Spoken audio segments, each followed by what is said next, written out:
It is 6 p.m. and we are calling to order the Planning and Zoning Commission regular meeting for March 10th, 2020. All commissioners, with the exception of Commissioner Jackman and Chair Miller, are present, and we do have a quorum. So we'll do the Pledge of Allegiance.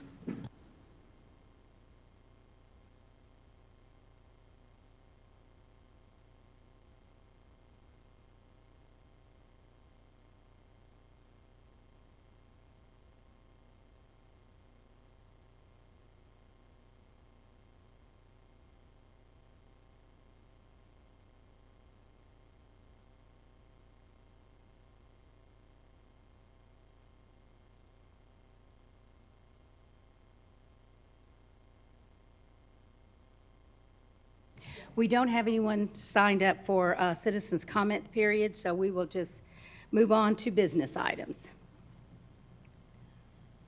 Okay, first item, 5A1, is approval of minutes for February 11th, 2020 and February 20th, 2020 of the Planning and Zoning Commission regular meetings. I'm sure all the commissioners have reviewed, and if there are no edits, may I have a motion, please? Motion to approve. It's been moved and seconded to approve minutes February 11th and February 20th, 2020. All those in favor? Aye. Any opposed? They pass.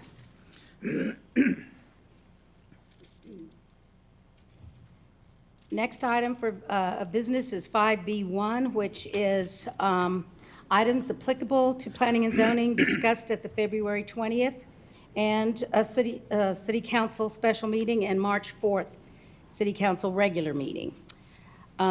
With the exception of Commissioner Valdez, all commissioners were present at the February 20th meeting. Commissioner Valdez, did you have a chance to review any of the Yes, the video or anything? I watched the video. I actually watched it live. Okay, So, do we, no comments. no comments, no questions? No. Do I need to go ahead and go over everything again? No? Okay.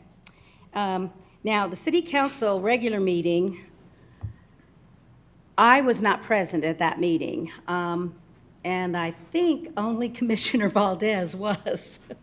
Was there anything there that pertains to P&Z? I don't recall anything significant. I think you just reviewed the status of where we stand. Okay. So, All right, are there any questions? The only other thing that was discussed there is the council offered their help again to help us with our Ordinance 13. That was previously, they offered help to have that secondary meeting. And I don't know where that stands right now, but that was discussed by the council. Okay, thank you. Mm-hmm. Next business item is 5.2, Ordinance 210.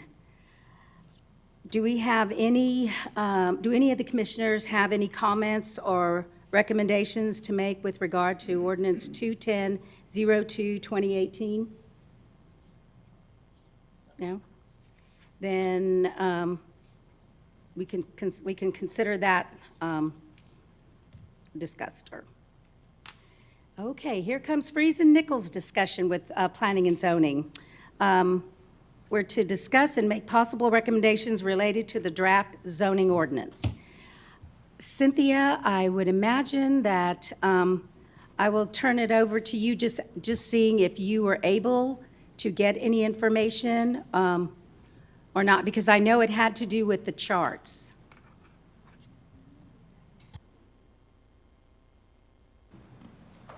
All right, so there was a couple of things that P&Z had requested that I follow up on, and so one of them was to contact Chance to see about the points and scoring system and all of that, those provisions that he had inserted into the ordinance.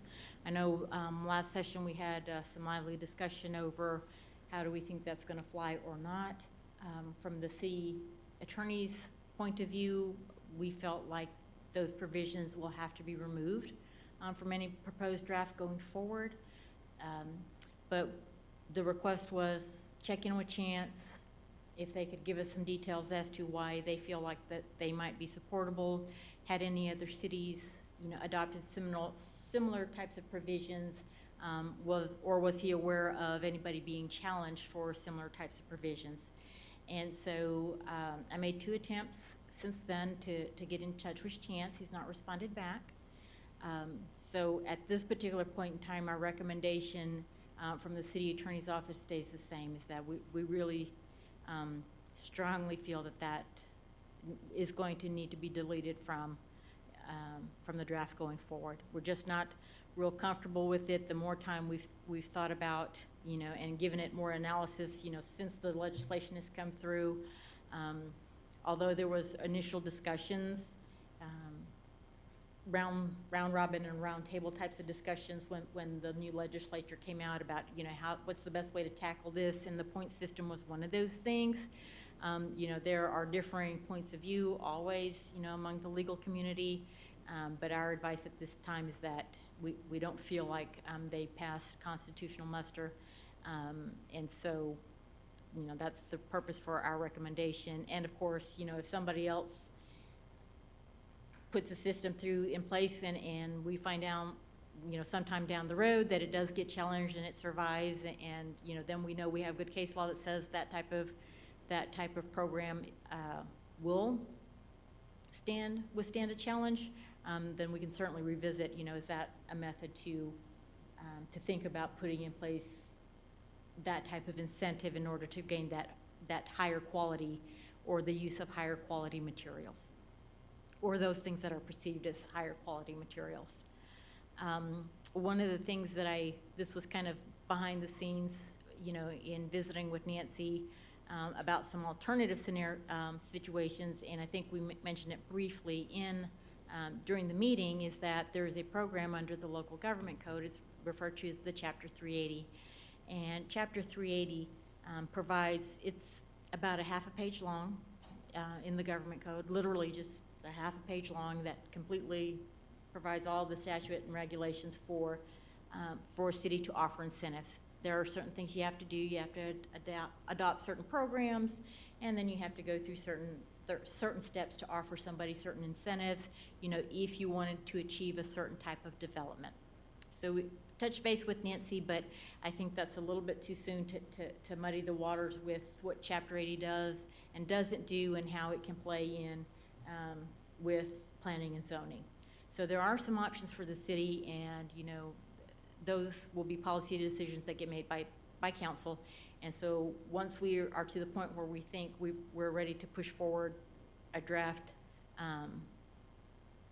revised planning and zoning ordinance, then we can go ahead and start touching base on that and get directive from council. Do they want y'all to be kind of the first ones in the ground floor to discuss Chapter 380 and how it works, and then move it forward, or how they want to proceed with that. That was the issue for that particular issue. We had, I did receive one inquiry from Commissioner Heyer regarding certain properties that are currently within Garden Ridge that are carrying ag exemptions. And if they're not carrying ag exemptions, that they are under the city's currently existing residential ag zoning. And so one of the things that we discussed last time was this particular ordinance doesn't give us that type of district, an ag district or an ag zoning. So one of the policy decisions that you guys as a commission have to make is, do we want to add that district? And if so, then we just, we need to, give that directive. Please add that in. We can have, provisions that are very similar to what's currently existing, so that we don't really disturb the use of those properties. So there is a mechanism to handle that. One of the other things that we need to be cognizant of is that, if they carry an ag exemption for tax purposes, if the city unilaterally goes through and changes their property and the use of their property so that perhaps ag use no longer applies, then they wouldn't necessarily qualify for that ag exemption.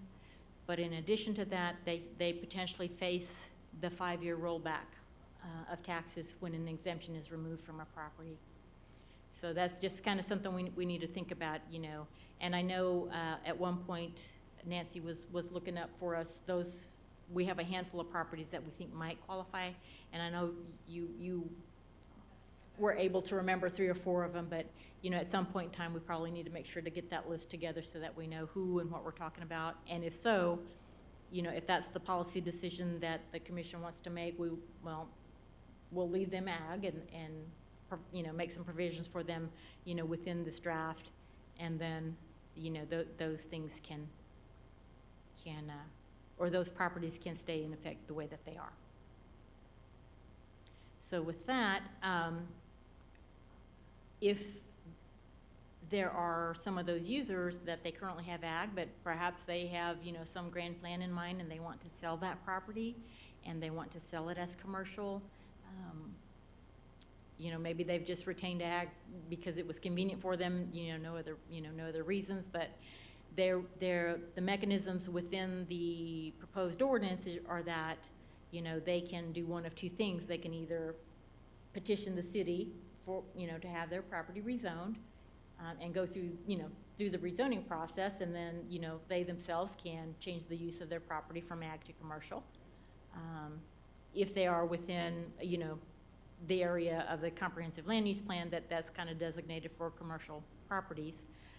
Or they can, you know, make a petition to the cities and ask city, you know, will you bring that forward, you know, on the city's own motion to change that. So that there are mechanisms in there to make that work.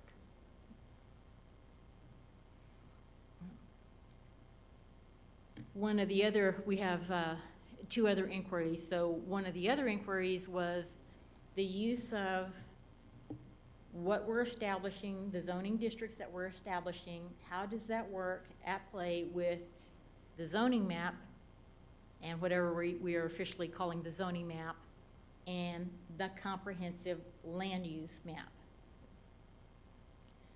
So all these 3 things, there are 3 different documents. They're designed to work together. And so the one thing to recall is that the comprehensive land use map is not the zoning map, but it is our guide and target as to what type of land use we want for a particular area, and it's designed to kind of help the city organize and maintain an organized way to target growth and development within the city. So for instance, those areas that we have coded along 2252 and 3009, those places that we have currently on the land use plan that are designed to be either mixed use or some sort of plan use development or some form of commercial. That's the idea that would allow those folks that currently have properties within those areas that if they're not currently zoned for those uses and they want their property zoned for their uses, then they can come in and petition the city and say, listen, my property is in one of those proposed spots on the comprehensive land use that is designed for X, and I would like my property to be rezoned to X. And then they just follow the rezoning procedures within the ordinance. They get that zoning, and then, you know, they're then in position to sell their property, develop their property, or do, you know, whatever those things are that they want to do with the property. So just because something is coded on the comprehensive land use, until such time as we go through and actually do a change of zoning and get the zoning map updated, it doesn't have that proposed preferred use. So the zoning ordinance itself, like I said, it has a couple of mechanisms so that if people are interested in getting there, they will have the means and opportunity to get there. But it's not incumbent on the city to go through, and the city's not required to have to unilaterally go through and on its own motion rezone those properties. It can if it chooses to and if it wants to, but we haven't gotten to to that level of policy decision yet.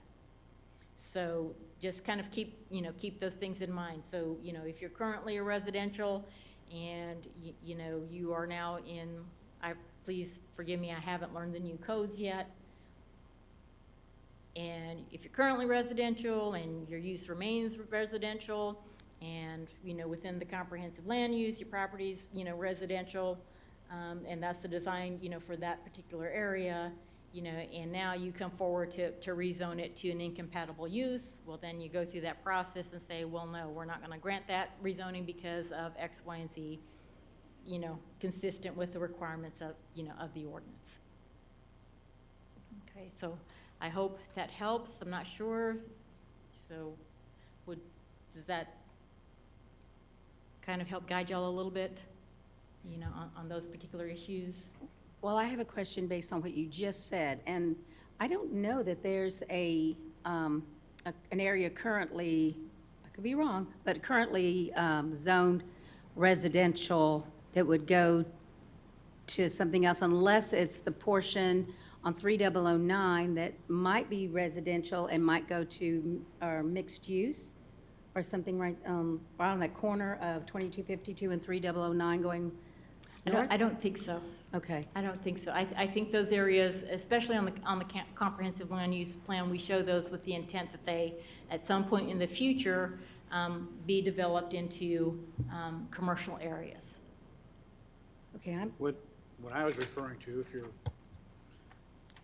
commenting on my question to the city attorney, there's land that's currently zoned as residential agricultural on Bat Cave Road. And it's going to be rezoned according to the current plan to be residential only. And if that takes place, then we're going to disenfranchise certain residents based on what the city attorney just said. They'll be paying back taxes for 5 years. They'll be impacted by the type of fences they can have and all the other things. In other words, instead of being an agricultural type property or something like that, they will be a residential property. And with all the discussions we've had about grandfathering, as we know those things naturally occur, I don't think we should be disenfranchising anyone in the city with our actions to rewrite the ordinance. At least I hope we're not. And so Commissioner Heyer just kind of pinpointed, two real key pieces of this. And so if there is somebody out there that's currently has a use, and that use is a lawful use under the current zoning ordinance, that use continues. And so, it can remain in place, and it's a non-conforming use. And so it's not required to change until something comes through and triggers, on the non-conforming regulations under the zoning ordinance. And so I know the current zoning ordinance, I think, says is it 60% if you lose, is it 60% of use, then if you were non-conforming, then you have to get conforming? It doesn't have a percentage? Okay.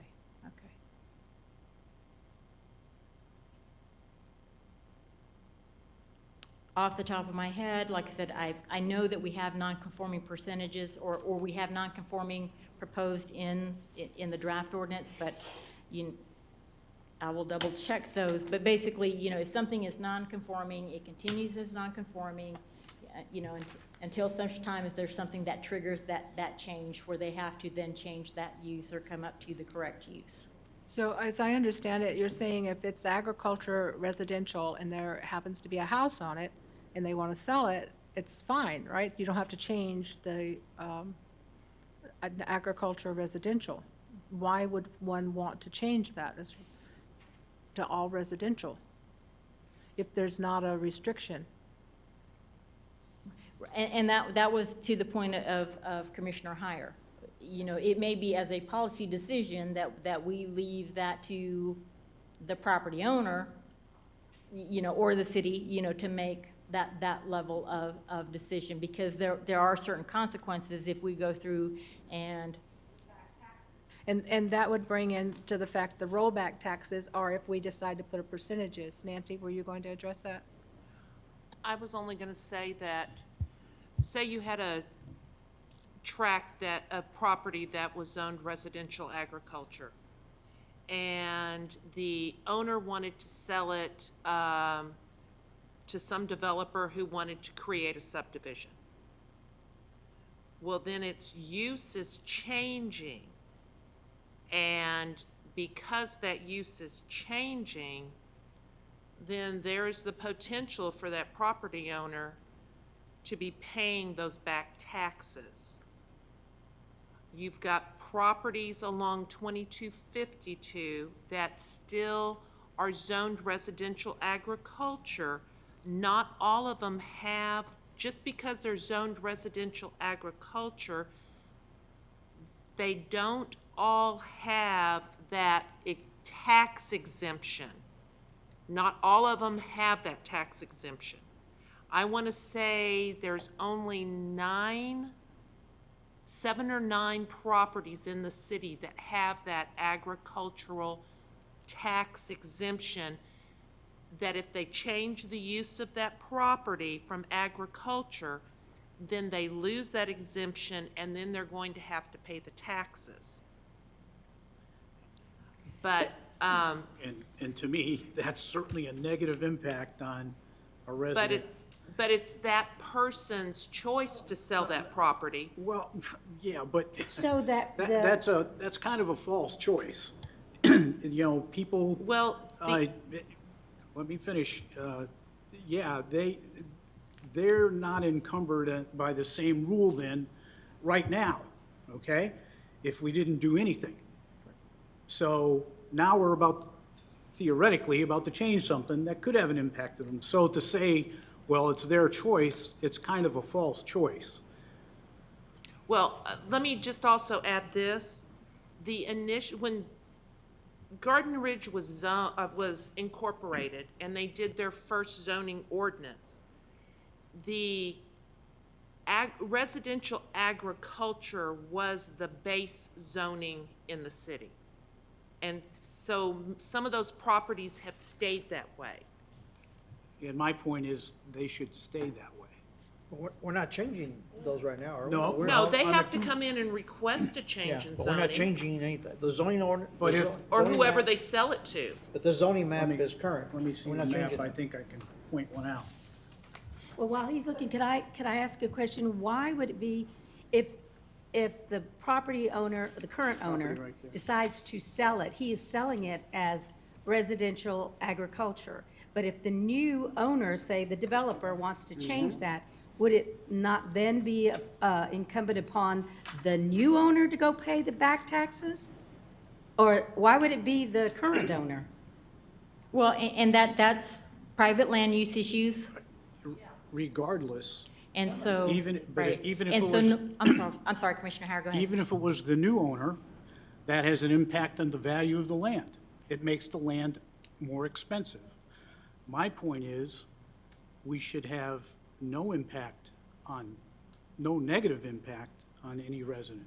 If it's residential agricultural now, we may want to change that label, but whatever we change it to should essentially be the same as residential agricultural for the sake, to not have a negative impact on any current landholder in the city.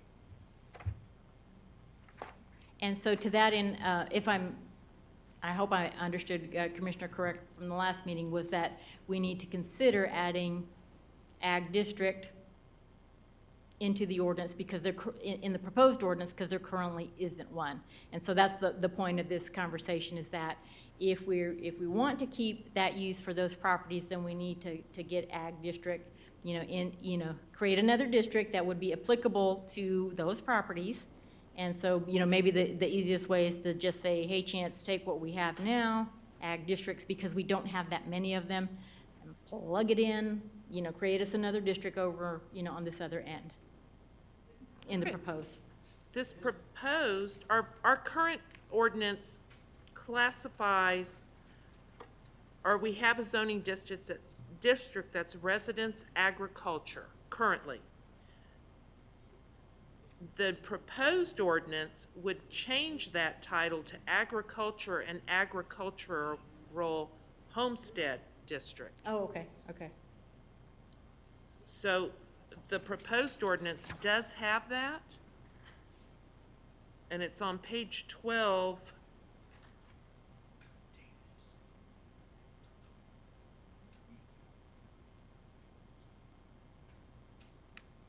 So, Okay, I- there is one? I just didn't remember if there wasn't anything in there that was ag residential, so, you know, if nothing else, we want to make sure that ag would allow for that ag residential use the way we currently know it. that is zoned residential. So it would have to be sold that way, and then the new developer would have to come in to That change is the zoned zoning. residential. Well, and that, like I said, that would be between Private sale. private seller to private buyer, and they work out whatever their deal wants to be. You know, who's gonna rezone it, who will be responsible for it, that's all. Like in the Their woods, like in the negotiations. woods, they came in with a zoning ordinance, it was agriculture, and they came in with, we're gonna buy this property based upon the fact that we can get a zoning change to this use, and that's what they did there Right, in the right. woods. Exactly. Yeah. Exactly. You know, the further point I'd like to make, if someone wants to change it of their own volition, Yeah. that's their Right, but we decision. don't wanna force that. But if we're making a No, we don't wanna change, force we're that. imposing No, something on them. And so I guess, when all is said and done, just for the sake of clarification, you know, whatever label we want to use that's different than what we use now should have no impact on these landowners. Well, we are not changing our current, the Just way. it's- changing the We're not name. changing anything. the name. Whatever's on the map is Yeah. verified is correct. The zoning map is current. But that says residential for the piece of property I'm. That property was rezoned residential back pre-2008. The developer was Mr. Galo. Right? That was going to be Forest of Garden Ridge 3. He went as far as preliminary plating in it, Okay, and then the market fell, okay, and yeah, whatever. that stopped. did But change So that it is currently property, residential? it is currently Okay. zoned residential, single-family residential. Yes, sir. The woods? But it does have, an exemption on it. That that is the private property owner filing for the exemptions for their taxes. The city doesn't have any Right, play in that. No, I understand that. Yeah, But so- it does have it, is my point. So, And you're talking about the I- woods. no. No. You're saying Galo property, which one? The one on It's- Bat it's- Cave it's next right to next- Wild Wind, It's right next to Wildwood. where the power lines go through. Thank you. Look on the screen. It's on the screen. She's pointing, she's got the arrow. At that time, during that period of time, that property there, as well as where the woods is currently, that was going to be Forest of Garden Ridge 4. Yes, Both of those properties were zoned residential for residential development. The woods, whatever, Forest of Garden Ridge 4, they went through the final plating process, but the plat was never filed. So the plat was null and void after 2 years. And then the preliminary plat was filed on the one next to Wild Wind, and we never got to the final plating process. I stand corrected, and I thought it was residential agricultural. No, sir. Thank you. You're welcome. But it is a good point, though, because we know we have a handful of those within the city that we need to be cognizant of.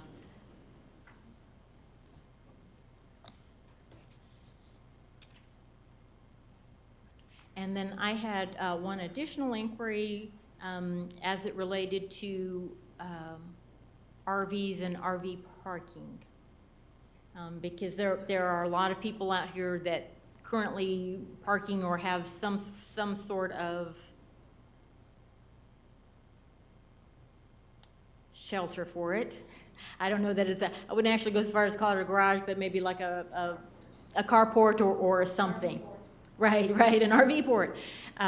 So long as those RVs and the RV port, you know, again, lawfully built and lawfully existing under the old ordinance, that's a non-conforming use. It stays in place until such time as something triggers it, and that non-conforming use has to be brought up to the current standard, whatever that standard is that y'all decide on. Because I know we had some discussions about, well, you know, if we have it parked behind the plane of the house, you know, what is the issue with those people that are in the corner? You know, can you still see them, and that sort of thing. And then we did have some older properties that, you know, they have the RV parking area that is not behind the plane of the house, but if it was lawfully existing and is currently lawfully existing, it can continue with that lawful use until such time as something triggers.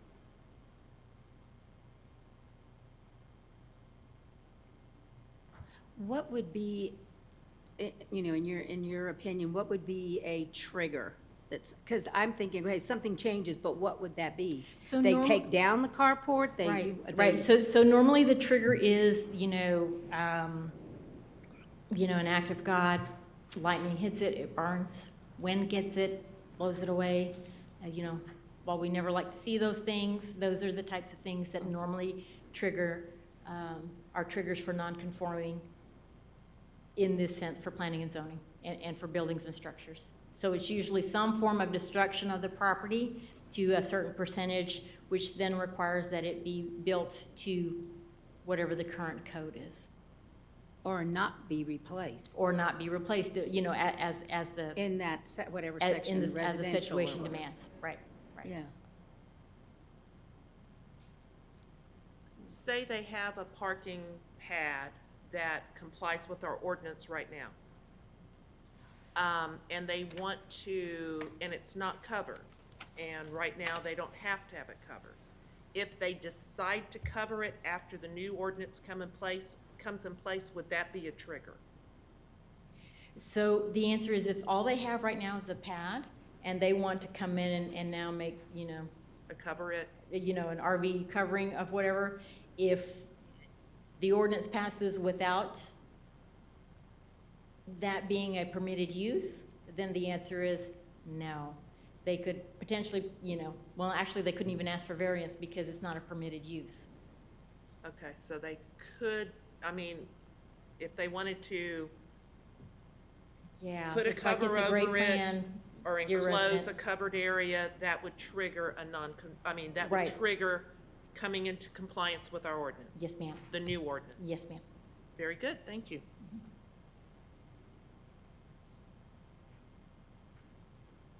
And those are the things that I remember that I was supposed to be checking on from last time, and thanks so much to Commissioner Hire for sending the email through to make sure that I followed up with what I needed to follow up on. And so please, anybody else, if y'all, you know, have questions that come up, be sure to get them over to Marissa, and she gets them forwarded on to me, and that way we'll make sure to have enough time to prep up the answer for y'all, because I think we're getting closer to the point where we might be able to move this thing forward. Do I understand that you still need to go back and talk to Chance about the point system, or is it just now remove that portion? Is that the recommendation? Our recommendation is that we remove that, but the whole point of contacting Chance was to find out if he had any additional source or knew any additional information that could Yes. help, you know. So we can still leave that as a follow-up for our next meeting?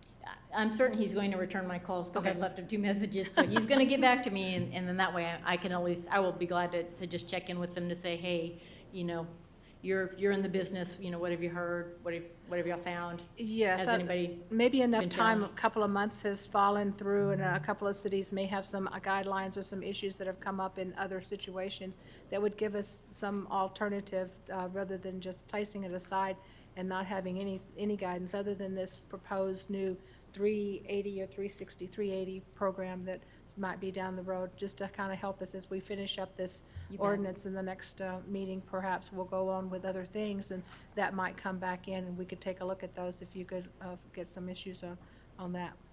I would like to do that. Thank you. You bet, and that question was particular to Chairman Miller, and so I'm sure he's going to want some follow-up on that, you know, when he's back, so.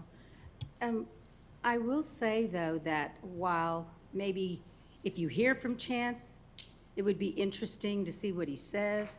But just in my conversations with city staff and all, or even councilmen and, or the mayor, is like, our city is not going to want to be a guinea pig.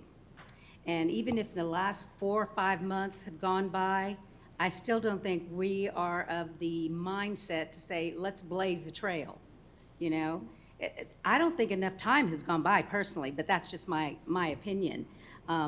So maybe what we ought to do is, like Kitty said, it would be good information, but maybe rather than just have that stymie us, we need to move forward, possibly without, you know, the point system, and see what we can come up with there, or how the ordinances pan out without them. Yeah, so I was no way relating to the point system. I was wondering what else might be out there, if there was other discussion about other things that they have seen, because that point system is not going to be something we can handle. Thank you. Right, right. And most of our cities have, well, I won't say, many of the cities that I'm familiar with and work with, you know, they have gone ahead and just bit the bullet, the proverbial bullet, and, you know, taken out those standards, have just said, we're just going to go with it and see, you know, and see how it goes. Because normally when that type of lawsuit happens, it will be a coalition of cities that say, you know, this is going to be our plan. We're all going to stick together on this. We will all, you know, we will hire, you know, either one lead law firm or a couple, and we will split those costs, you know, and it's a way for them to kind of cost bear and you know, kind of go be the little scouter ants, you know, and press that sort of thing further.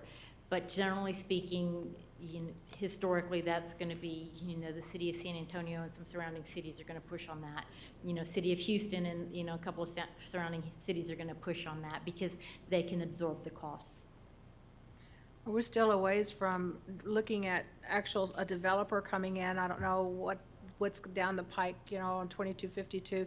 As soon as someone comes in and Nancy has a chance to look at their package, and there's a little negotiation there, give and take, and she'll get a feel of what we're looking at. This is a living document. We can always work on things, and if we get the feel that needs to be changed, we can come in and, you know, otherwise we can change it, or we can let the city staff work on it and see how they can handle it, but without any restrictions or a point-type system in the document and ordinance. And I'm sure the city staff will work through it with the developer. They want to develop, and we want to be able to have a nice-looking construction project going on 2252. So I think this is something that we might have to work through, and it might put a lot on Nancy in the front office to do it, but it'll take some pains in the front office and to see how this can actually be applied. So I think maybe we just have to work through it. And we can take some guidance from the front office and see how they do. If they feel we need to revise the ordinance, and talk to, you know, the city staff, and we can always look at the ordinance again after it's completed and put out there. And then I think lastly, the one other thing that I do want to give y'all just some general awareness of is that I've asked Habib, some of y'all have met Habib Arkan, so he's our, you know, the land use specialist. So I've asked him to also kind of go through and, you know, give this a once over. And he has spotted a couple of things which he feels can be cleaned up. Most of those things that he's looking at right now are on the administrative side, you know, of the ordinance. So I will go through and make those proposed changes. And some of it is probably just, you know, as chance cutting and pasting and moving over and picking, you know, certain procedures. Some of the procedures that he noted would work for home rule but don't work for type A, so we're just going to go make sure that we go through and do that general cleanup as well. And so we'll let you know about those two, you know, coming forward.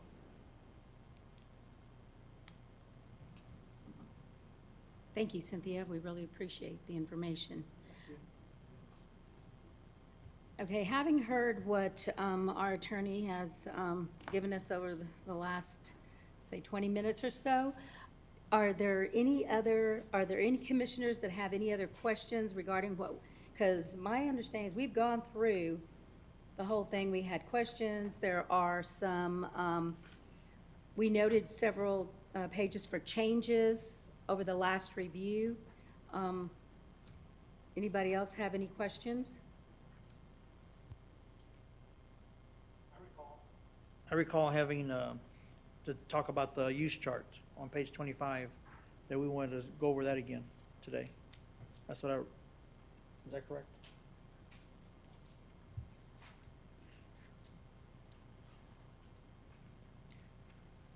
Was that right? Pulling over the use charts,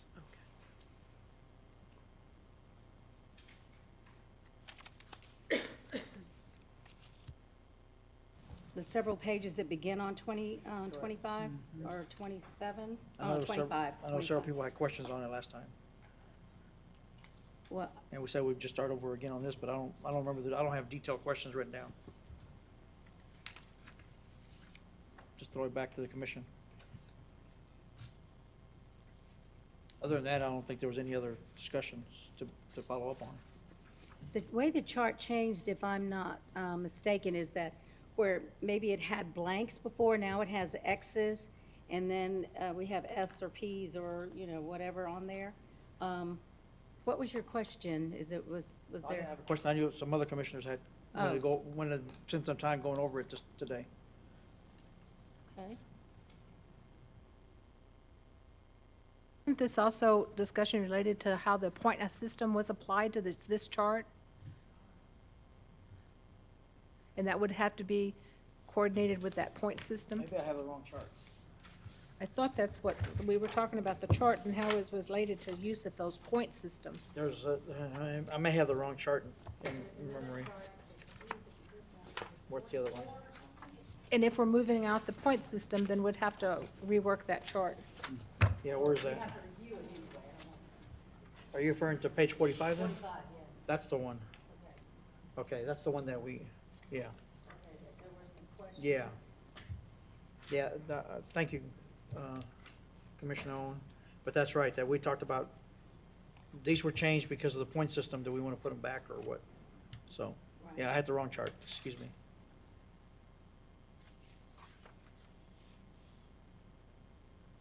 A lot of it had to do with the values of the impervious cover. We were talking about that, raising that on that last item. The value, we raised some of that. It looks like it's been added here from 60 to 35 on that third and fourth column. We were talked about that as well. So that's some of that on that same chart. Cynthia, I do remember something about, okay, because if you look at, I don't know if you have this, but it's page 45 of 215. There's some numbers that, some were lower and went up, some were higher and went down.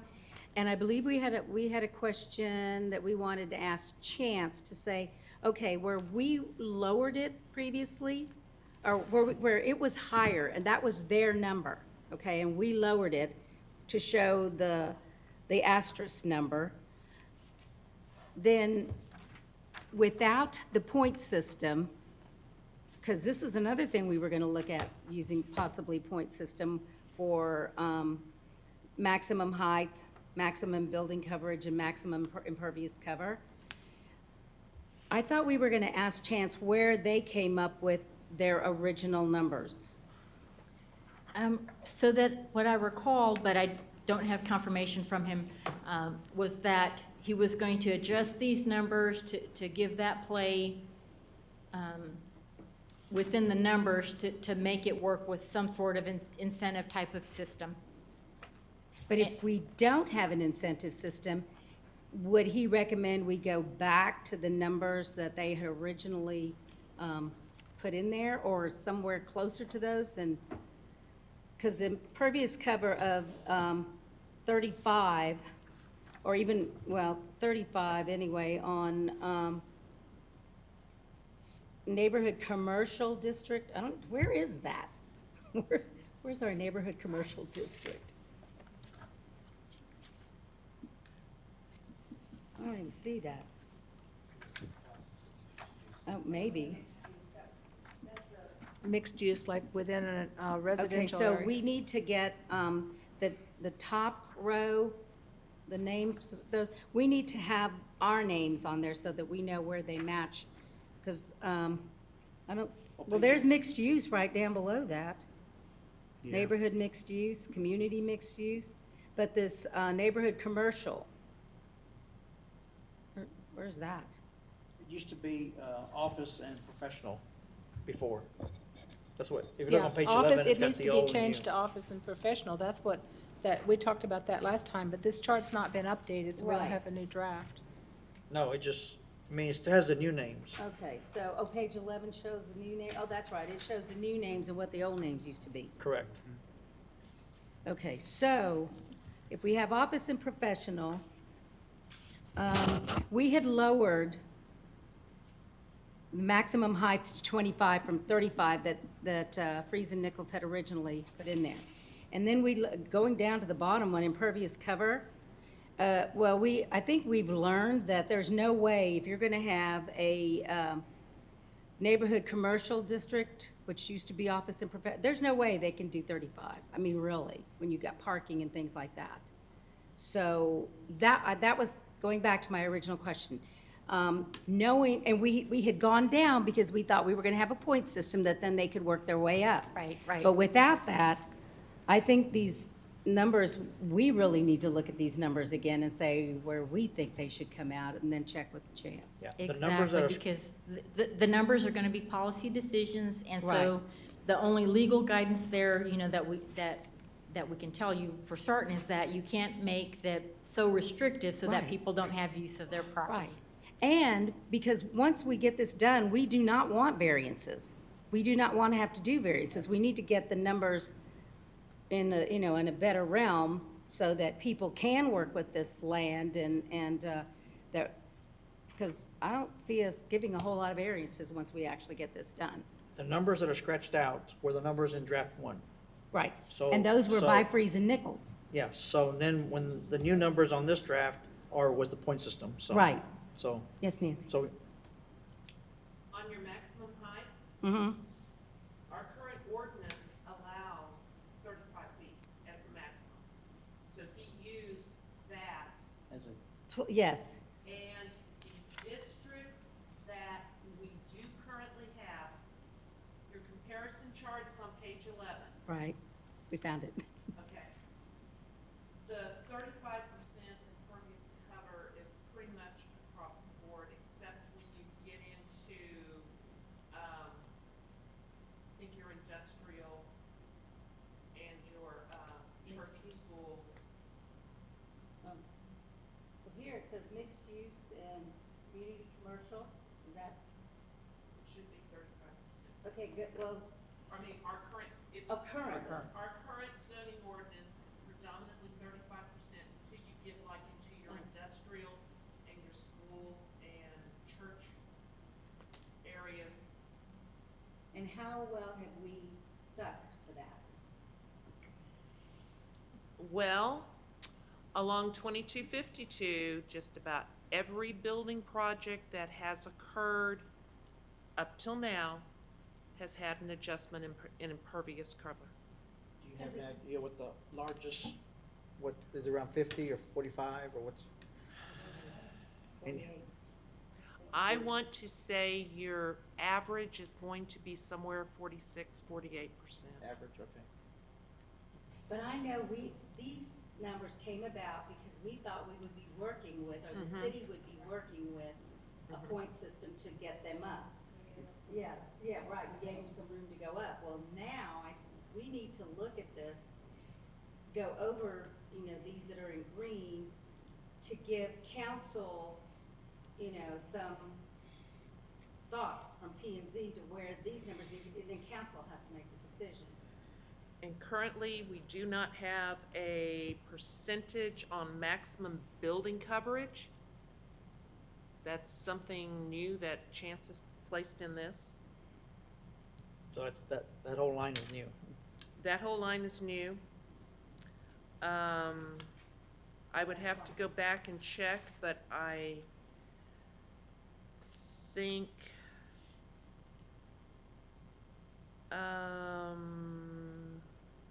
I would need to check your front yard setbacks.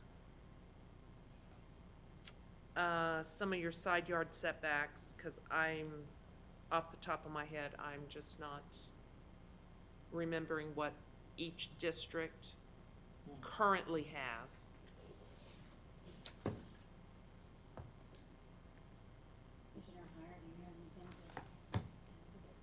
Not now. So, rather than just starting out and just pulling numbers out of the air, is there anything, Nancy, that we can use that you might be able to give us to say maximum height? You said, Currently, we're 35 feet. okay, so it seems if we go to 25, that's a little bit not going to work, right? For most of these districts. Most of them, it's probably going to be kind of tight. Yeah. No, maximum height. She said most are 35, and we had lowered it to 25. We did, I think it was. we did 20 not lower it, okay? We did not lower these numbers. Chance lowered them when he put the point system in. The old How about- numbers were, Okay. right? Oh, I'm sorry. How about we go back to Chance and ask Chance to put them back to the numbers that we originally had? Because we didn't change, we didn't discuss them at all the Right. first time around. We Right. left them the way they were. I don't have no notes on my original document. Right. So we go back to the original document that we got months ago. And this all says 35, so it was only for the point system that we were gonna enhance it. Right, So so- it's still 35. So again, we did not change these. He changed it with the point system, so So if we do- I'm agreeing with the city administrator to go back to what we had prior. Yeah, If we do away with the point system, Right. it's a moot point. Yeah, We right. need to go back to the original. Yes, yes, to what we had in the Well- original draft. Well, on this, we need, at least need what's on the current ordinance. So we know that's the starting point. Right, And yeah. then some of these we know, as we just heard, on maximum impervious cover, we know what it is, 35, I believe, and yet we know that's not gonna work for some, I mean, it might work for residential, but I don't think it's going to work for future Yeah. commercial or light commercial or mixed use or something. It might not even work for residential in the, whatever district, the, Garden homes? garden home district, yeah. Oh, well, theirs would be smaller. Right, but the, But this is maximum. the impervious cover would be more, because it'd be on a smaller lot, percentage-wise. I thought there was a chart in there that said acre, 3/4 of acre up to 5 acres. I thought there was a chart in here that said that. We worked on. No, for all of the homes. Oh. There was a chart in here that these were the restrictions for 3/4 of an acre. This was the restrictions for 5 acres, and this is 10 acres, and so But this has to be This adjusted. chart doesn't say that. No, but, so it doesn't match nothing. Right. I mean, that'd be the only one I can see off the top of my head. Right. So, Cynthia, when you speak with Chance, can you also talk about page 45 of 215? So we can start this, because this isn't helpful at all. We have to get, I guess, the original numbers that were there, and then we go from there.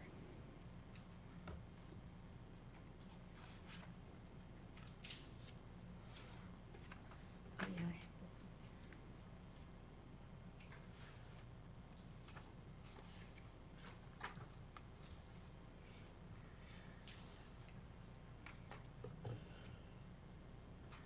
What page was that, the chart on? 25? What, on the original? Yeah, this chart. That's Oh, it. it's 11. So, the other, community mixed use district, it says neighborhood service is our current, no, that was, well, our current, yes. 11, page 11, and then on 45. So, where was that, neighborhood service? Or is that currently still on here, neighborhood service? Yeah, it's a dark green. Neighborhood service is now gonna be community commercial. Right. Right, and it's the dark green on the map. There's like 3 little pieces of it. By the railroad track, I think. It is shown on this map. I'm sure it is. I Yeah, just it's don't have mine. B1, it's the dark green, and there's like 3 pieces on there.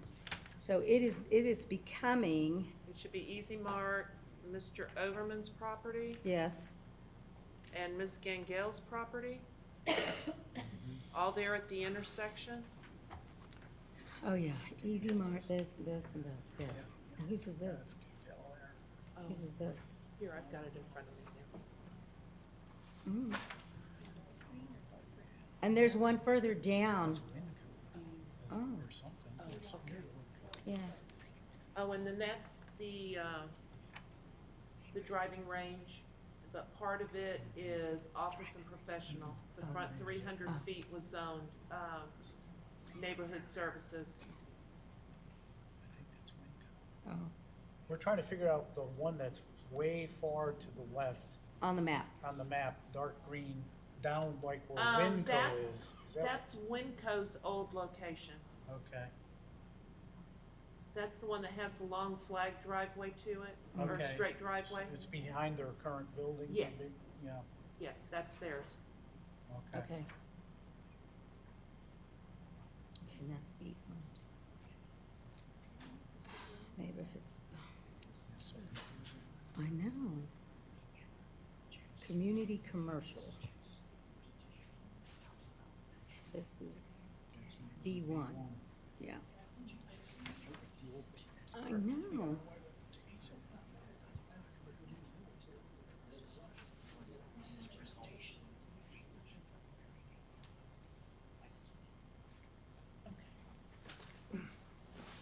I'm gonna, okay, so ask the commission, the commissioners, if there's anything else that we need to get clarification on from Chance beyond what Cynthia already had.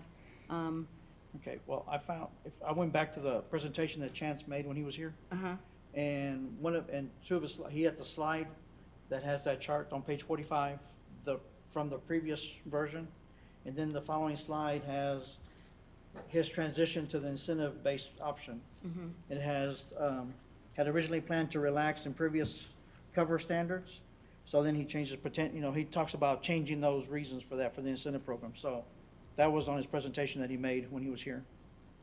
So again, the chart on page 45 was based on the incentive. Yeah, so we need to get it redone. Yeah. That's one of the things that I think you're So- going to talk to him about, is going back to square one on this chart.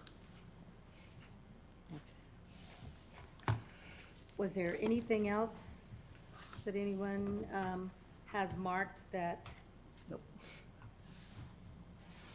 The question would be, was there anything else changed other than this for the incentive program? Because anything that was changed for that program that's being deleted, we have to go back and put back in the original form. So any other areas that you might have made a change for the incentive program to give us some room to move, we have to remove. So we did note a couple of places where there's going to be a piece that we'll just go ahead and delete out because it's specifically tied to the incentive program, but it's not necessarily tied to the chart. Right. That was in the text. We kind of talked a little bit about that last month. Well, there were some other provisions within the ordinance itself Right. that they're there, and they will only make sense if there's incentive. And some of them are a couple of footnotes, within the ordinance, but like I said, we've noted those, so Okay. I anticipate that we'll just go ahead and just, And then y'all let us know what we need to pull out. right, Correct those we will questions. mark those, they'll be red lines so you can see where we're making those changes. Oh, cool. All right, thank you.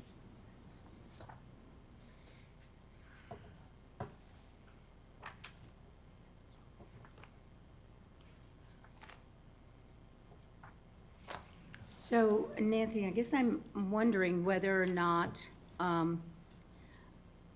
until Cynthia gets the information from Chance or changes all the information that they had tied to the point system, I was gonna say, we need to get a clean document again, because there was a lot of changes. I even had marked on page 127 of the most current document, where it says specific use, the SUP regulation and procedures. I had a big review on there, and review on the next page too, because, where's that?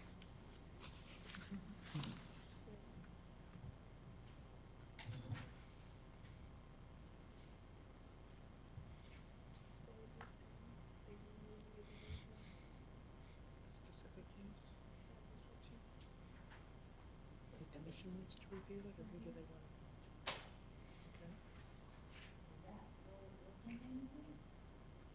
I don't have any notes on that.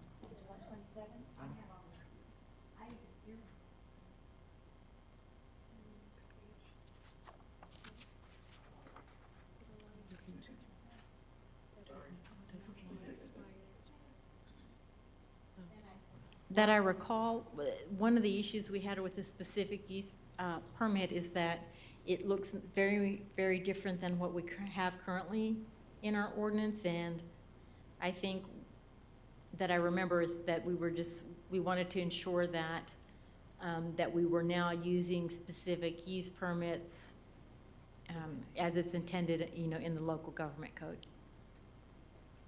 So in other words, with the way I am understanding the way it's written today, in the new ordinance, somebody has a piece of property, they're zoned to allow retail, they can go in and do their retail as long as the chart, the use chart, doesn't say they have to have a special use permit for that particular use. That's the proper way to use specific use permits. The way our ordinance is currently written and what we had to recently consider that permit for is very cumbersome. The property was already zoned for that use. I was going to say that I thought we had had at least a brief discussion on our current special use, designation or permit and all really was, I don't think it's working for the city. No. Okay. And so special use, to kind of build on the analogy that Nancy gave us, is that, so within the ordinance,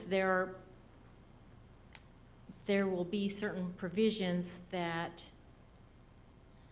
I'll give you an example. Churches. Churches by law have a right of use, period. But the cities can control certain things for a church within a certain district. So there will be language in planning and zoning ordinances that says that this is a residential, but if that person comes in and they want to build a church there, that church is allowed there by special use permit, and then that is how the city would control, to the best that they can legally, the placement of that use within that, within a district that it's not otherwise allowed there. So that's how you control, there has to be certain parking things, and you need to have this certain safety equipment, and you've got to have, this fire control and that, and the other. And so you attach all of that to the use, because the use is permitted and it's allowed, but it's allowed only with this permit. But right now, are we not, well, I think you just said, right now, a particular section is zone office and professional. Why do you then have to come get a special use permit when it's already zoned for that? And I think that's what we were going to look at. The reason they had to come is to get a special use permit is because that is what our current ordinance requires. And that's the only reason, right? But what is proposed in the new zoning ordinance is really the most proper way to do it. I will give another example. y'all had talked about drive-throughs at restaurants. We'll allow a fast food restaurant in certain locations, but if they want a drive-through, they're gonna have to come and get a special use permit for that. Or specific use? Specific use. They're both, I guess, really the same thing. But we can allow those uses, but the specific use permit gives it certain conditions in which to be allowed.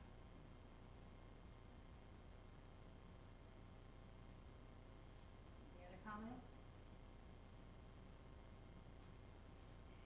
So, Clean copy? I know we need a clean copy, but I don't know that we should request a clean copy until we get, We got a lot of deletions in this. We chunked a lot of stuff out. yeah. Okay. Okay, as clean a copy as we can. From the current one that goes to page 215.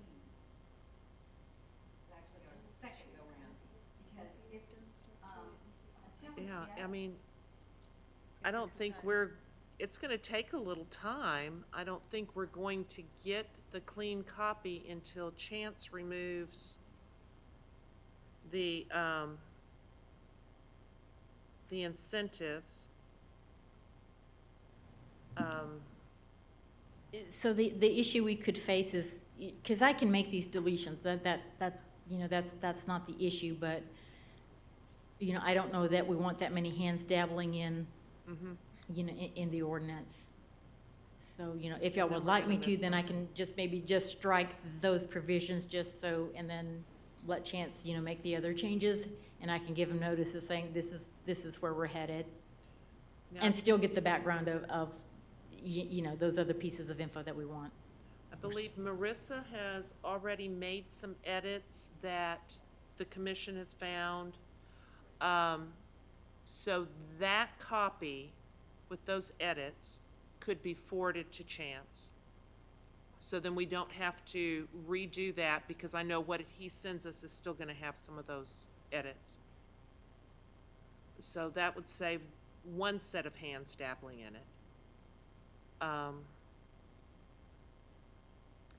guess we're just gonna have to do our best in trying to get y'all a clean copy as soon as we can. We will try to have that before April's meeting. I can't guarantee it, though. But without that, I don't think there's anywhere else we can go with this. If we could get that chart, maybe would that help if we get that chart separately and then the clean copy so we could look at it as a whole in April? If we could just get that other chart. I'm concerned about those numbers. We're gonna have to talk about the numbers because the numbers that Chance provided, I don't feel those are the numbers that are gonna be what we decide. I think we need to look at that. So we need to discuss that. And then then look at it at a meeting. But the clean copy, I don't know, we've gone through it. We'll just have to make sure that all our edits got in there. Is it essential at the April meeting? I think we just need to look at that chart at the April meeting, but the clean copy as a whole, to pass forward, we need to make sure in its entirety that it's packaged the way we. This chart is in the original, in version 1 copy, so we already have the clean copy. We don't have to have, we can work from that. Nancy's, when we're looking at this, we need Nancy's, Right, information on, current. yeah, well, what our, okay, the maximum height, let's take that one. Okay, it's 35 right here, 35 feet. It would be helpful to know, have we had many variances granted on this? I don't believe we've had any height variances. What I would want to do, and I need a little time to do it, is compare these numbers for each one of the, not particularly for the district, but I want to compare our current ordinance to the comparable district to make sure that none of those numbers have changed. Okay. if you could do that for us, we could look at it then with some viable eye at the meeting, and then we could pass that through. That would be great, because otherwise, you know, we don't have we don't have that validated information to say this is good, this is bad, or this needs to be adjusted because you've seen this come through. So if you could look at that for us, how the city has approached that, that would be great for the I next. know the impervious cover has been the Oh, biggest thing. That's the biggest thing. Occasionally a setback in the residential areas. And that would There depend, have yeah. been some, but those would have been in the plating process, the minimum, Based upon the shape of the lots. Yeah. correct, the frontage. Just looking down, is it possible when we come back, we can mark those, what those districts compare to? We will, when we send this back to you, the categories at the top, the districts in the new zoning ordinance, we will make reference to what the current zoning district is, if that will help. I think it would help me. I think would help everybody in the city. They have a hard time probably adjusting to that as well. We will do our best to get this to you prior to your next meeting. You know, several days, maybe a week before your next meeting. That would be great. Thank you. We will do our best to see what we can come up with. I have a question on the chart, and I realize I missed a couple of meetings, and my apologies if it was decided, but I don't ever recall commissioners approving or recommending a change to allow 0 lot lines. Yet on minimum side yard setbacks, there's zeros. So if we've never approved that, why is it on the chart? No, we don't. We don't currently have it, to my knowledge. Those were going to be in your, Well, I think that goes with, you know, if the city opted to create the garden homes. But Yeah. they're already, the city has already opted to do that. We do have a garden home district, but we've never said we're gonna have 0 lot lines. minimum side yard, interior corner lots. Yeah. Yeah.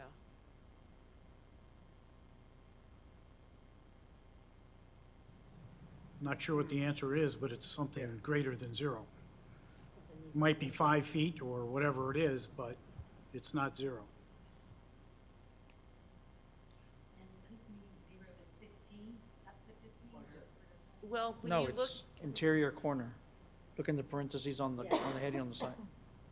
so it sounds like, in those districts, you could build up to the lot line. And to But- my knowledge, we've never approved that. And this may be something that Chance put in as being something common in the zoning, you know, in the zoning world, development world. So that one I can't answer is that for garden homes, you know, 0 lot lines, Yeah. and for those areas that are set up that way, And that's, you know, a 0 A lot lot line of this is- was just recommended numbers. I think this Right, was all well- meant to be discussed. I don't think it. yeah, well, there they are. So, once it gets on paper, it's there unless we change it. So, and then my concern is what other, and obviously that's why we're doing the review, but we come in here, we discuss things, and we make recommendations, and then we find surprises once in a while, like, well, where did that come from? Because it wasn't in the existing, and now it's something we've never discussed, and there it is. And how many more things are there like that? That's my fear, is what did I miss that we never talked about, that all of a sudden, if you don't undo it, and this is a perfect example, then all of a sudden it becomes the rule. Yeah, because I don't have any notes on the original draft that we didn't even discuss this chart. Well, we did, because. I don't have any. I have. You have notes? Okay. It was about a- That might have been the day I was gone.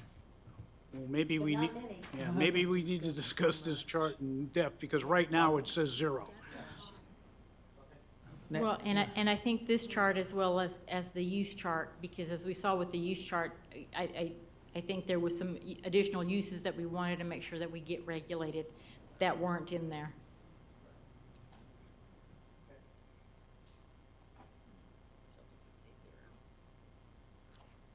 We'll do the best one and compare what we've got in our ordinance and what is we don't have lot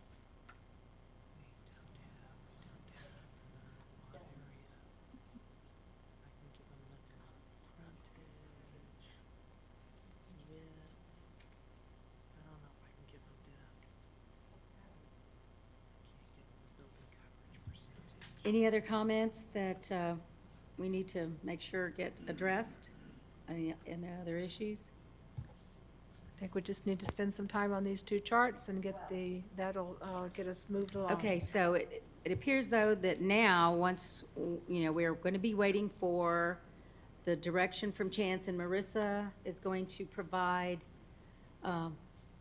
Cynthia and/or Chance, or both, the cleanest copy you have, so that he's got that to work from. And then hopefully it'll get back to us. But at this point in time, until maybe April, where we get to look at the chart with your comments and edits, then that's all we can do today on this, I think. All right. Thank you, Cynthia. We really appreciate it.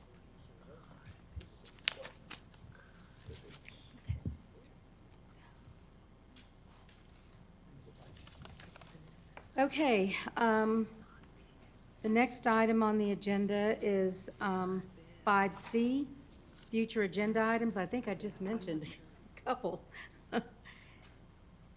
Any others? If not, then, yes, sir? Commissioner Owen reminded us about the discussion in city council, about the two councilmen, Lancey and McCall, that wanted to work with, I think, two of y'all. There's on that special committee about how do we present this to city council? Or put that for a future agenda item, because I don't know that it would help us to work with them until we get the next clean copy to where we really know we have a direction. And I think once we do get that, I think we'll be ready to, so we might as well go ahead and put that on. Right, we can put it on and keep moving it if we need to. Okay. Then I guess I will just announce that the next meeting is April 14th, 2020 at 6 p.m. here in City Hall. Since we have no, unless Councilwoman Power, okay, then we will go to adjournment. Do I have a motion? Citizens' comments. I already said that. She's the only. Okay. Go ahead. I make a motion that we adjourn the meeting? Second. It's been motioned and seconded. All in favor? Aye. Aye. We are adjourned.